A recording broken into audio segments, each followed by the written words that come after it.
Hello and welcome to the Phil Gould Show. And if you're wondering why the skies are so blue south of the Queensland border, it's because New South Wales has broken an 8-year drought to win the State of Origin series. Phil, hallelujah. Hallelujah. It's finally happened. The drought's been broken. That's wonderful. It is great. And you've made a great point in the Sydney Morning Herald that New South Wales finally get Origin. What does that mean? I think it was the atmosphere last year at the game. You know, the colours, the tension, the way the crowd reacted to the game, the way they reacted to the finish, the way they cheered their team. I just think as a state we now finally get Origin. The 2 weeks leading up to Origin 1 and the 3 weeks leading up to Origin 2, just in and around of this city, felt like the Olympics back in year 2000. I haven't felt a build-up and a passion for this team in our supporter base like we've felt this year. And that's, you know, it's congratulations to the team in the way they've played, to the coach in the way they've prepared them, but also in the way that Origin's been promoted. And that I think now, after 8 years of losing, we get a small taste of what Queensland went through for all those years and why Origin was such a big thing to them. So for a lot of young kids, this is the first time they've seen the Blues victorious.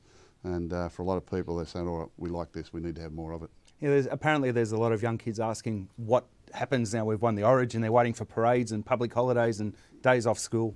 Yeah, I could vote for all of those things, I suppose. But I think it's disappointing too that they don't get to carry the shield last night because in front of that big home crowd, and it's the only home game we've got. So hopefully there'll be some sort of civic reception at the end of it. But there's still one game to go. I mean, this Origin is a continuum. In the message I sent to Laurie Daly last night, obviously great congratulations, he's done a wonderful job, but we need to play game 3 as the champions, not as the chumps. So you know, we've still got a lot of work to do in this series. Look, I have to ask you, where was the game won? It's hard to say, Daniel. It really wasn't a game of football. It was a niggling, in-your-face, very confrontational type of game.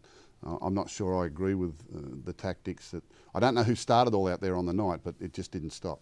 I said at one time during the commentary, I think a game of football will break out here eventually. And it sort of tried to do after half-time. I think Queensland, with that 4-point advantage, thought, well, if we could just get one more try, we'll win this.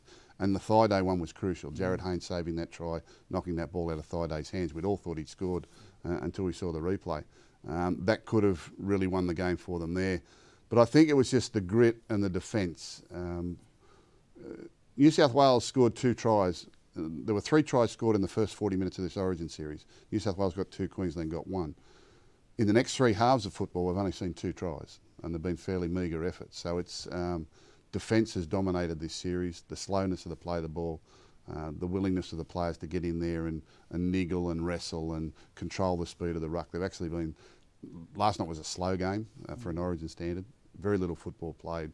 And it was just one on grit, tenacity, and getting it done in the end. It was frustrating to watch over the last 20 minutes. But then Trent Hodkinson, that split second of cunning, the most unlikely of heroes.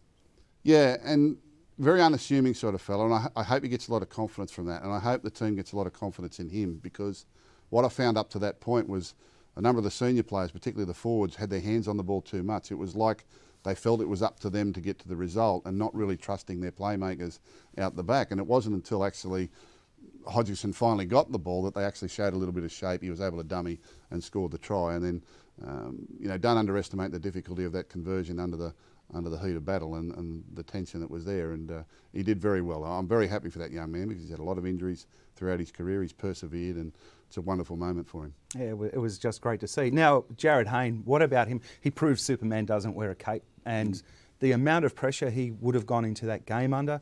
What did that performance tell you about him as a senior player?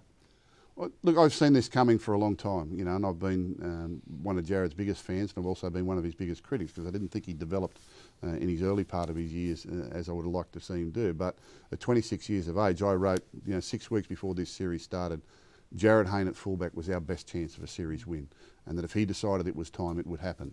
And he's obviously decided it was time. His form for Parramatta has been tremendous. He has been the shining light in this team. He didn't get the ball where he wanted it as often as he wanted it last night, but he did save the try that kept us in the contest, and the rest of his game was pretty much impeccable, and the passion of it. And then to see him at the end where he ran to the crowd and jumped up in the crowd, it's one of those Pat Cash Wimbledon moments. It was just phenomenal, you know, and it's wonderful for them, you know. And I think, you know, for our players to understand that the passion and the fans understand the players and what they go through. It was just a really nice moment at the end of that game last night to finally break the drought and win and see how much it meant to them. And Phil, you're the most successful coach New South Wales has ever had in Origin. Your thoughts on Laurie Daly and the way he's handled this campaign and the pressure on him to do something? I don't think anyone knows Origin better than Laurie Daly. In fact, the two coaches last night, Mal Meninga has done a wonderful job for Queensland. He played in that very first Origin in 1980, so he's been with it the whole time. And Laurie's been pretty much our Mal Meninga, I believe. You know, back when I first started coaching Origin, back in the early 90s, Laurie was my captain.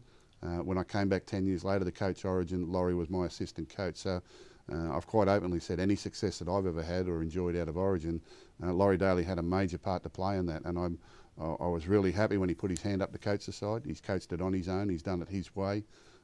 He really hurt after last year's loss, but he's come back bigger and better. And his fingerprints were all over this victory and the way that New South Wales played. And it's a wonderful performance, and I hope he can win 10 in a row. That'll be lovely. It would be something. Now, Queensland, there was another team out there, and I guess a question that could be asked is, has the Dragon been slayed? No. I mean, you know, they've gone down by 4 points and 2 points. I wrote after game one that I had never seen Queensland bust their gut the way they did in game one and still lose. And I honestly believe they carried that into game two. I imagined they would. And it's happened again. They've busted their gut and they've been beaten. So they need to rethink a little bit. I'm not sure that their tactics or their mindset was exactly what it needed to be last night. I thought there were some opportunities for them to attack that just they didn't exploit. They didn't use the ball enough. Having said that, it's a new halves combination. Daly Cherry Evans finding his feet. Even the greatest players in Origin history, the Wally Lewises, the Andrew Johns, the Laurie Dalys, the Brad Fittlers, they'll all tell you it takes a couple of years to settle into this and feel comfortable in your own skin. So I think once Daly Cherry Evans finds his feet, and he's probably played injured last night, Queensland become a better side.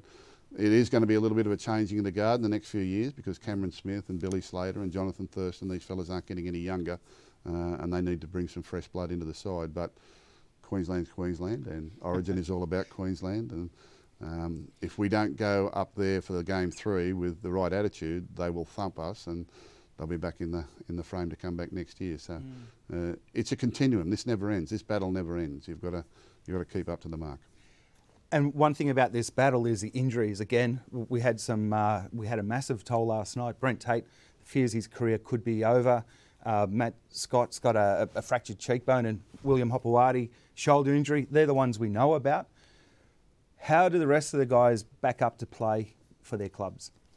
Well, you know, this is the argument we have at this time every year, isn't it? It's unfair on the elite players. One of the big issues that's going to come out of this series, obviously, is the clubs who pay their wages and have these players, and these players are so important to the membership and to the supporters and to the crowds they pull through the gate and to the performance of the team.